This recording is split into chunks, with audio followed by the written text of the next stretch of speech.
Welcome everybody to the Joseph P. Mazzola Training Center. This training center was built 10 years ago in 2011.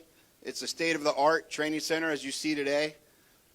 We teach everything for our journeymen and apprentices to turn out as well-rounded journey persons and to continue their education throughout the trade as it is ever-changing, and we want to make sure that they're up on all of their certificates. Some of what you saw today, med gas training and what have you. We're here today to celebrate and to say thank you.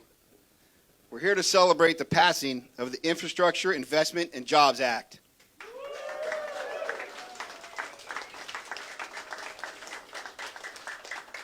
For generations, I've been hearing presidents of both parties saying, we're going to deliver for working families. We're going to do the tough stuff on infrastructure and get bills passed. And, you know, after months of difficult negotiations, Congress finally passed it, and we couldn't be more proud of our friends in Congress to help working families. This bill will create good-paying jobs and has labor protections like prevailing wage, provisions that use registered apprentices. It has language to push toward cleaner and more efficient energy sources. It has multiple billions of dollars of water infrastructure and energy projects, all of which will put Local 38 members and other building trades members back to work. In case you don't know, Local 38, since the pandemic hit, has had over 450 journeymen and apprentices out of work, and that number has not changed. It's gotten worse, actually. So we're excited that this bill passed and hope that in the near future it will get our members back to work.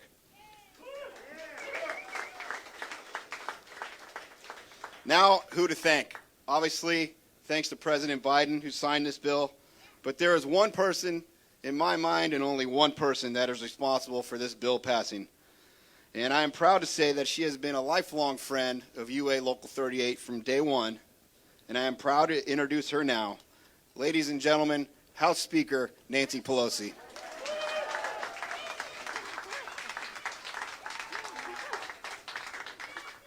Thank you very much, Larry. I accept your kind words on behalf of all of the House Democrats whose courage and determination made the passage of this legislation possible.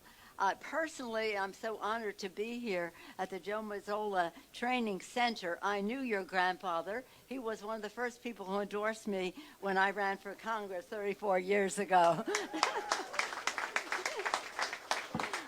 Leading the building trades in my support. So every time I come here, I think of, and I've worked with your father, Larry Mazzola, for many years, and thank him for his leadership. And now to see you, Larry Mazzola Jr. and Steve Mazzola here carrying on that tradition for working families in our country. Thank you for your leadership of this union, but also for what you do for families. And that's what it's all about. I'm pleased to be here also with Rudy Gonzalez, the Secretary-Treasurer of the San Francisco Building Trades. Rudy Gonzalez. And again, we have a very special guest here today, Megan Pryor, and I'll introduce her later, but she's an apprenticeship coordinator for the Operating Engineers Local 3. Megan, thank you. She's our real VIP today, but I'm sure my colleagues will agree. But I'm very honored that we have so many of the people who made this legislation possible here with us today. Congresswoman Eshoo from San Mateo, well, more than San Mateo County. Congresswoman Jackie Speier, whom I have the honor of representing San Francisco with. Congresswoman Barbara Lee, right from across the bridge. And Congressman Mark DeSaulnier, who is on the Transportation and Infrastructure Committee. So he was really very much there in the shaping of all of this. This is about good paying jobs for America's working families. It's about clean air, clean water for our children. It's about quality of life improvement for families so they don't have to spend so much time on the road because of the investments in mass transit, the investments in roads and bridges to make them safer and to facilitate transportation, for moving people from home to work to school, for moving product to market in a much more efficient way, especially in our agriculture community, which is so important in California. The list goes on, and it really has some good things about saving the planet. We do much more in our the bill we just passed the other day in the reconciliation. But this is a running start on not only our hopes riding on what's in the bill and mass transit and the rest, but also the running start it is to protect the planet. It's a tribute to President Biden. It was his vision. He came in with this big vision, and he accomplished this much, over $1 trillion, working in a bipartisan fashion.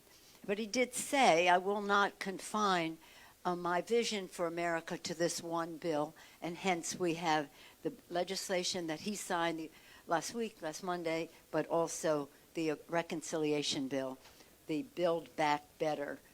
Now, what's exciting about that, and I'll make this point before I yield to Congresswoman Eshoo, and that is that in that legislation, we build back better because it's about equity. Both of these bills are about fairness and equity and justice in how we build our infrastructure in our country. No longer will we be separating neighborhoods, but unifying them. No longer will women and people of color be cut out of what happens next because the legislation facilitates all of that. So it's building back better because it's building back in a more unifying way, a more just way, and again, honoring the vision of President Biden. He deserves so much credit for both of these legislations, on top of the rescue package that we passed earlier in the year. All of it about good-paying jobs, good-paying union jobs. Yeah. All about lowering costs for the consumer, all about increasing, as again, paychecks, all about lowering taxes for the middle class, and all of it paid for by making everyone pay his or her fair share. So it's pretty exciting. This is our first, we're back. We've tasked everyone to go out and tell everyone what is in this legislation. It's not just about what I talked about. It's about the safety of our bridges.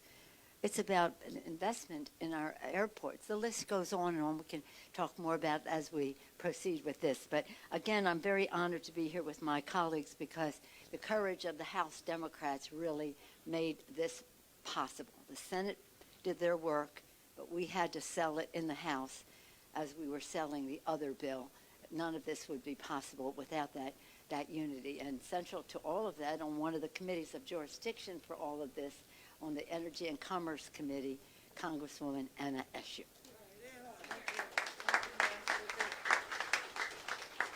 Well, good afternoon, everyone. First, my thanks to the Mazzolas. Your name is synonymous with unions and union labor and working families. So thank you for your hospitality. It's great to be here with you, with everyone. First, a couple of statistics. Every 2 minutes in America, a water main breaks.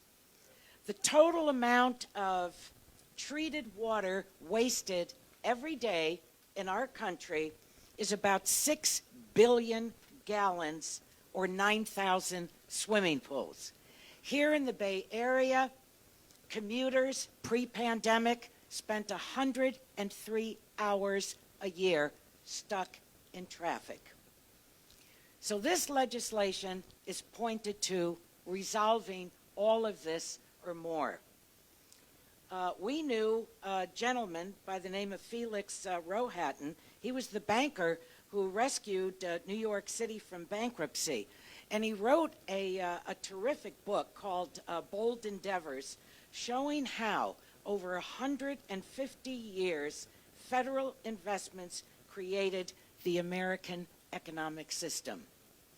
In the 50s and 60s, we invested at least 1% of our gross domestic product in infrastructure. But since then, it has moved downward until now. Now, the speaker said it's the president's vision, and we're all proud of that. But it was her leadership that wove the votes together so that we could be here together to celebrate this.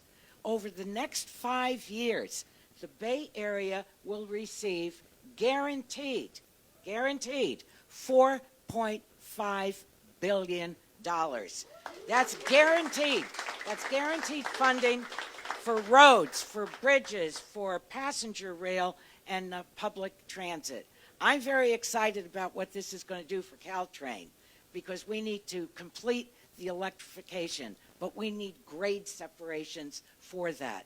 So this is great news. This is great news for the American people, great news for the Bay Area, great news for my district, great news for the Speaker's district, great news for Jackie Speier's district, great news for the entirety of California and our country. And it's about time. So thank you, Madam Speaker. Thank you to all of you for being here to celebrate something that is going to make those statistics move up in terms of our GDP and in the investment in our day and our time in America. Thank you. Thank you very much, Congresswoman Eshoo, for setting the stage for us and giving us an idea of the magnitude of what this means to California and to the San Francisco Bay Area.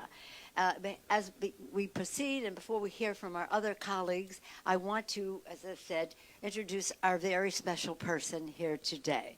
Our VIP, I'm pleased to yield to Megan Pryor to speak about the infrastructure investments and what it means to America's working families. She's a trailblazer. She's the first black woman district apprentice coordinator in operating engineers Local 3 union history. And that's an applause line. She has been personally effective in helping connect hundreds of workers to jobs and opportunity, sharing her experience with others. And she understands the power of apprenticeships.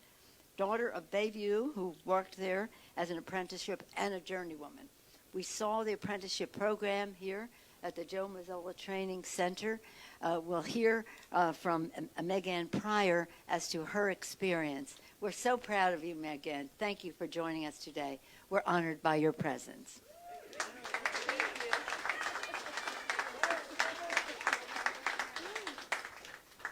Thank you for that awesome introduction. Thank you all for being here today, and especially our Congresswomen. Thank you. Thank you all.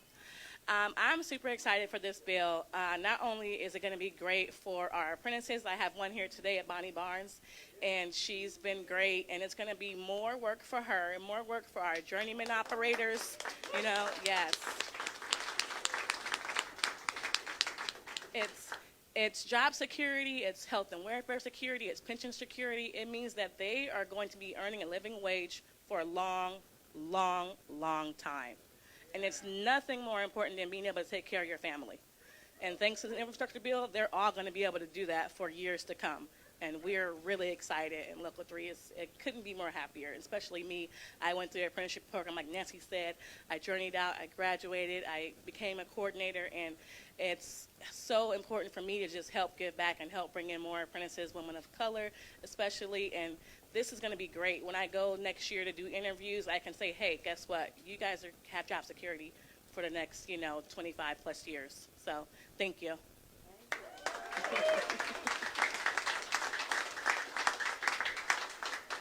Thank you very much, Megan. Megan referenced family, and I see Harrison is here for the cheering session here, and my granddaughter is here, and Rudy's daughter is here. Well, this is Zoe. Zoe is here, and Bella. Where's it, Bella?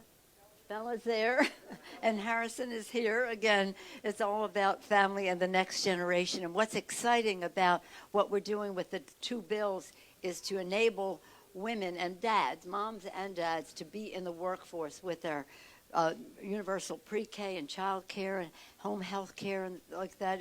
It's going to have many more women and women of color in the workforce. We're very, very proud of that. And now you're going to hear in a very special way from three of our other members, Congresswoman Barbara Lee, Congresswoman Jackie Speier, and Congressman Mark DeSaulnier. They will come to the podium. I will say they're all absolute leaders in the Congress of the United States, but in the interest of time, I want you to hear from them. Congresswoman Barbara Lee of the East Bay. Thank you. Well, thank you very much, Madam Speaker. And first of all, thank you all for hosting us today to celebrate a bill that really, well, a law now that is really about creating good paying union jobs. And thank you to all of our wonderful workers here today. Thank you to our colleagues, again, Megan, Larry, and Rudy for representing working families, working people.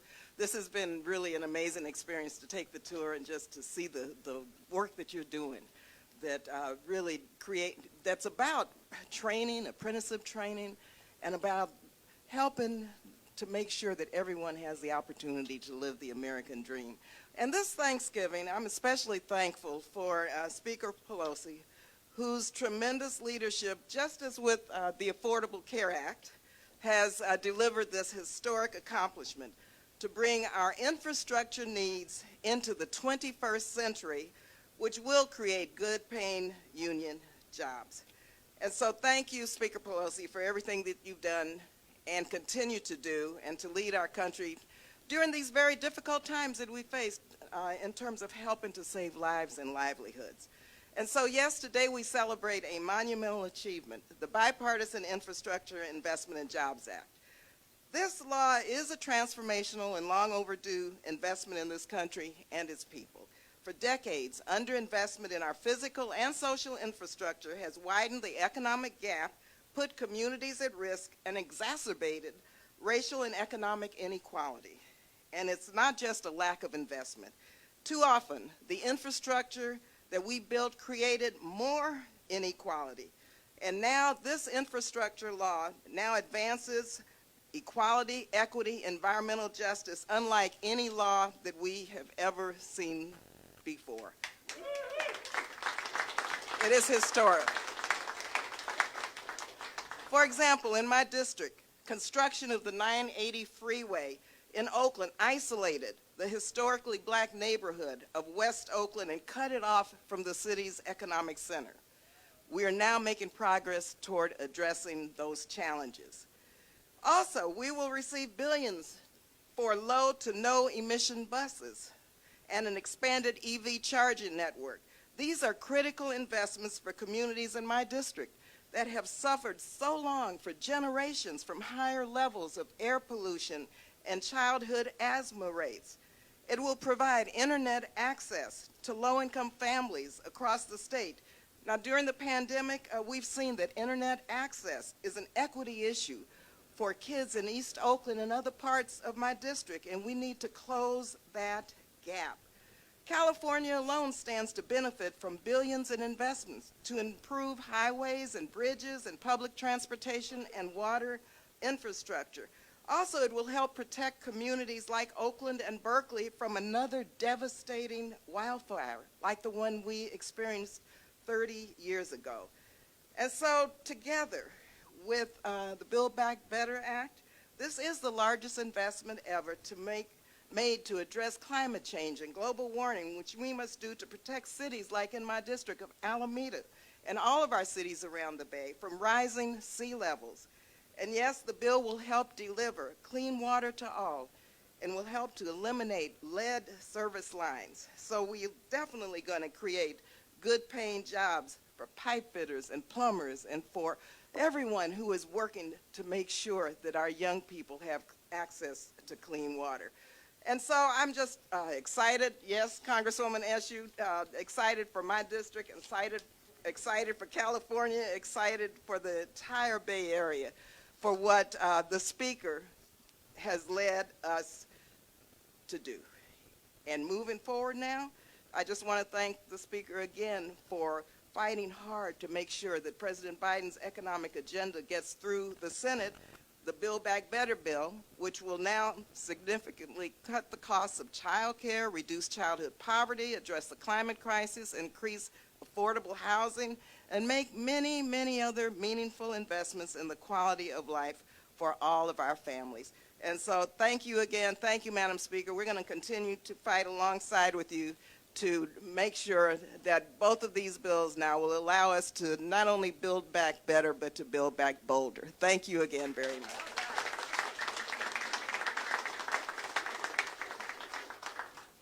Thank you, Larry and Steve. You can tell your dad you did good, all right? It's great to be with you. It's also great to be with Rudy Gonzalez from the Building and Construction Trades, and to Meg, and you go, girl. You go, girl. We're delighted for you. And to my colleagues, wonderful to be with you. To Madam Speaker, once again, you have delivered for the American people. So the message here really is we delivered. We delivered jobs in this bill that is now law. We delivered 1 million jobs a year just in the Infrastructure Act. When you combine it with Build Back Better, it will be 2 million jobs a year for the next 10 years for the American people. We have delivered. And what have we delivered here in California? $25 billion in federal highway funds. Now, why is that important? It's particularly important to my district director, who spent $1,300 to replace a rim and axle on his car going through one of the many potholes between San Francisco and San Jose. We're so fond of these potholes now that we've named them. There's Noe Valley, San Joaquin Valley, Silicon Valley, Simi Valley, and Valley of the Dolls. It's time to fill the potholes. We will do that with this law. We delivered for California in terms of $384 million for EV charging stations. Why is that important? 1/2 of all the EVs in the United States are right here in California. 400,000 EVs in California. And now we're going to have $384 million in California to build more charging stations. We've delivered $100 million in California for broadband. Why is that important? 1 in 5 people in California doesn't have access to the internet. That's why moms are sitting in McDonald's parking lots with their kids to try and get them to be able to do their homework. In addition, for low-income families, in fact, 10 million low-income families, they will have a $30 discount on their internet service. We delivered $1.5 billion for airport infrastructure. And believe me, San Francisco International Airport is grateful because it's going to be underwater if we don't build the levee system there. So again, some more good news. And finally, San Francisco Bay Estuary received $25 million specifically to work on additional efforts to build more wetlands in the area. So the message here is we delivered. We delivered in part because of those stiletto heels that the speaker always wears. They're very effective in coaxing people to do the right thing. Thank you.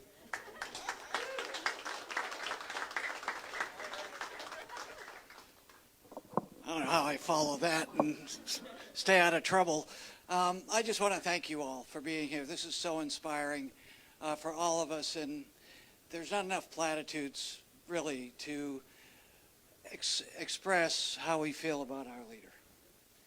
We are in the presence of greatness. And we're not, wait, let me finish. This is a punchline, Nancy. I was just going to say that. We are in presence of greatness because of you. Truthfully, it's working Americans who built this country, who made this country great. I'm proud of being on the Transportation Committee, but my labor of love is being on the Labor Committee. And I want to thank Rudy and Larry, partially for being up here with me as members of the inferior gender, with Megan and my colleagues. We all know who's in charge, don't we, guys? And that's the way it should be. So thank you for what you do. Listen, post-World War II, this country had the biggest economic growth in the history of our species, of the world.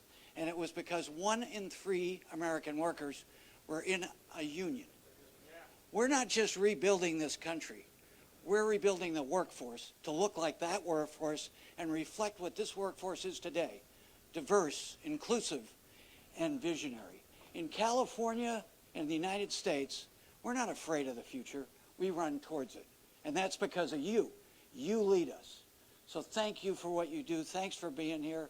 And I'm just so excited. It's been dark for a while, hasn't it, folks? There were moments in the last few months we weren't sure this was going to turn out. So we're really excited. My time limit's up. Thank you, Anna. I don't know what connection with the 3-minute rule or 2-minute rule, but thank you, Whitney. I'll just finish there. That's what this is about. For generations, people will be coming through and learning these skills. It's just over at 342, our brothers in my district, with Secretary Walsh. We were walking through, and he said, "Mark, I've never seen an apprenticeship school like this." And I said, "Mr. Secretary, that's because that's what we do in the Bay Area." These people, the people like Whitney who come through this program for generations because the money we just approved, what they earn here is as of great a value of any Ivy League degree. We respect you, we love you, and we're here for you.